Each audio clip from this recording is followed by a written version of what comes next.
Hello, my name is Janie Capri, and I believe in experiencing life like you're living in a novel. So come with me to find the perfect stick season routines, and to make winter feel a little bit more cozy. If you'd like some inspiration for how to live your life like the main character, stick around by subscribing.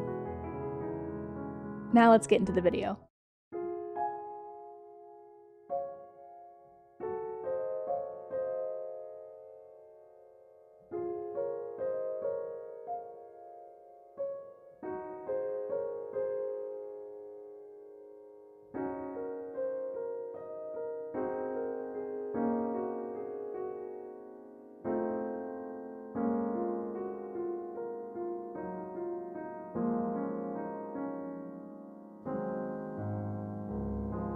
In the thick of stick season, I often find myself craving something.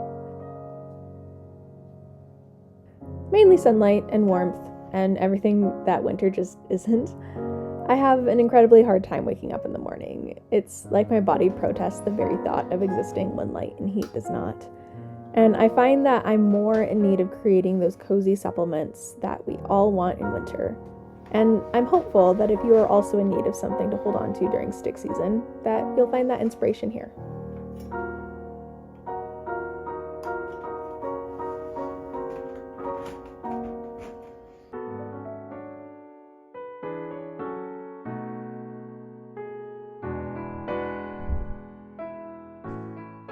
I think the only way I can convince myself to leave my bed in the morning is to bribe myself with the memory of a warm drink in my hand.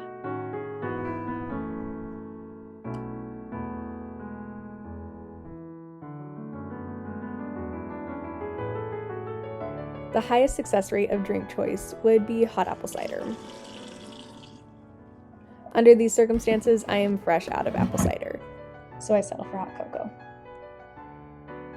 It's just not as pretty as apple cider, but it is much sweeter and gets the job done. I live in an older home, and the temperature control does not have quite the same grasp as a more modern one. So when I wake up, the air in the house is definitely brisk.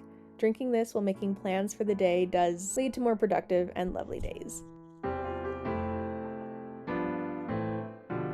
My mom came and stayed with me for a while and made me a hot cup of apple cider every morning. It really did provide something magical to the start of our day.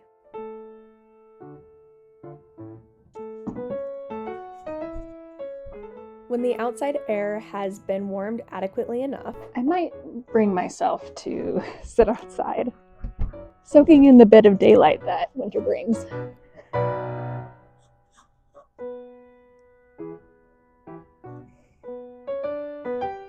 I'm usually mostly greeted by happy quacks and trills. Every once in a while, it might sound like a protest or complaint. Here you go. I brought them a peace offering in hopes of being forgiven for forgetting their treats the night before. I'm quite lucky that they are forgiving once their bellies are full. In the warmer months, my ducks scour the yard in search of bugs.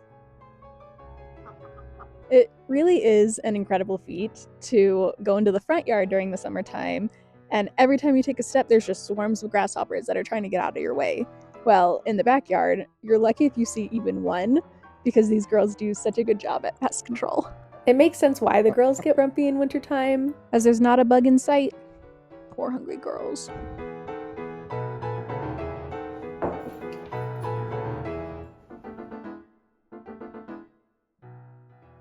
I would also highly recommend visiting your local duck pond.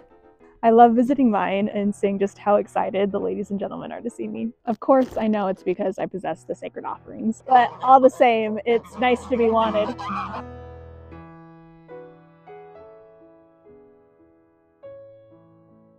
It's also fun to see the apparent turf war between the ducks and the geese.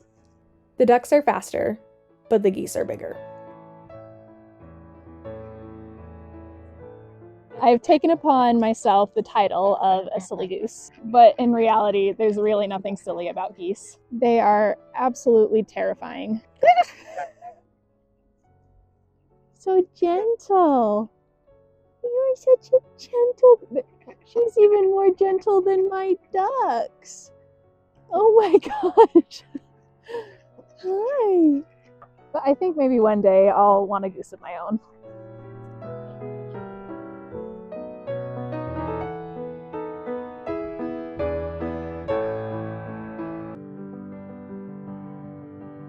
This is the Duchess of Mittenton. And yes, that is her full government name. But we usually just call her the kitten, even though she's not much of a kitten anymore. When going outside really isn't desirable, staying inside engaged with this little lady provides me an untold amount of joy. This past Christmas, I was gifted a present by my friend MJ, and unbeknownst to them, they gave my cats the best Christmas present ever. String. Now, this was not the present that they actually gave me. They gave me a present that a human would actually like, but this was wrapped around the bag. And now this is the only thing that my cats will play with. I think both cats and kids kind of have that in common. It doesn't matter how cool the actual present is, the packaging is just way cooler. Anyways, the string is much shorter now because this little dainty lady decided that the string was something to eat. And it's not like we don't have other toys for our cats to play with. It's literally like nothing compares to this piece of string. But I also don't think anything compares to having a cute little furry companion to spend your days with.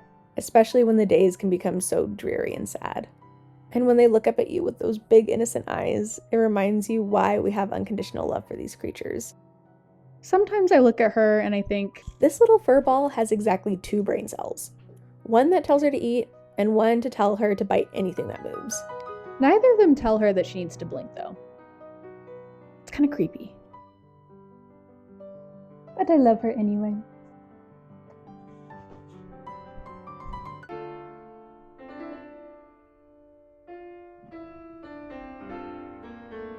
Winter has a way of taking a toll on us and how we feel about ourselves.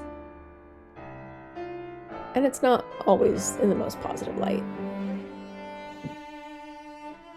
But taking a few moments in the evening just to sit down and take care of myself gives me the opportunity to just rest and see, I do have beautiful skin and healthy hair that I love to take care of. Sometimes it just takes a quick facial cleanse and some warm water to realize I don't actually have dull skin. It's just recovering from the summer sun, and a little bit of moisturizer will help bring out that healthy glow.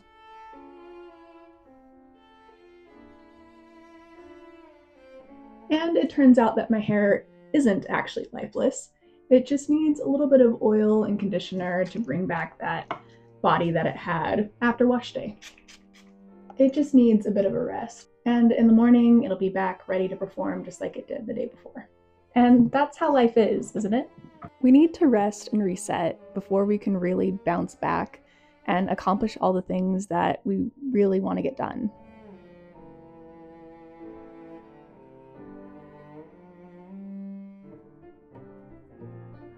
Like I said earlier, I crave that warmth and light that summer exudes, so I must find a way to supplement it. I think the best way to romanticize the dark time of year is through lighting candles. Lots of candles. It's the perfect way to bring both light and warmth to a winter's evening. They provide the perfect kind of escapism, especially when paired with a book that just transports you to another time and place.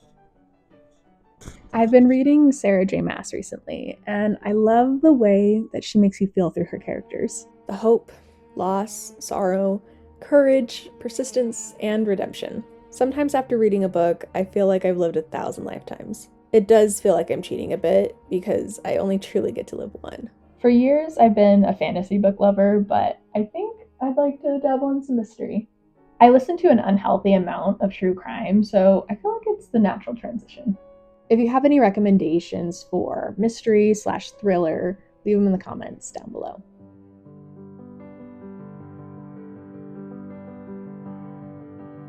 I feel that winter is both an ending and a beginning. Things die in winter, but winter also serves as a way to create a clean slate for spring to paint on. I have to remind myself that, especially when I feel like things are coming to an end, that it won't be for long. When we find those rituals that bring us joy in stick season, I hope it reminds us that letting us slow down and taking care of ourselves is just helping us prepare for our own spring. It allows us to slumber for a little while before it's time to start moving again. And when we do, it will be of a brand new story, project, or vision that we will be ready for. Now, these are all non-committal activities to do in winter. There's not much of a consequence one way or another if we choose to participate in these activities for ourselves. But I did want to commit to something.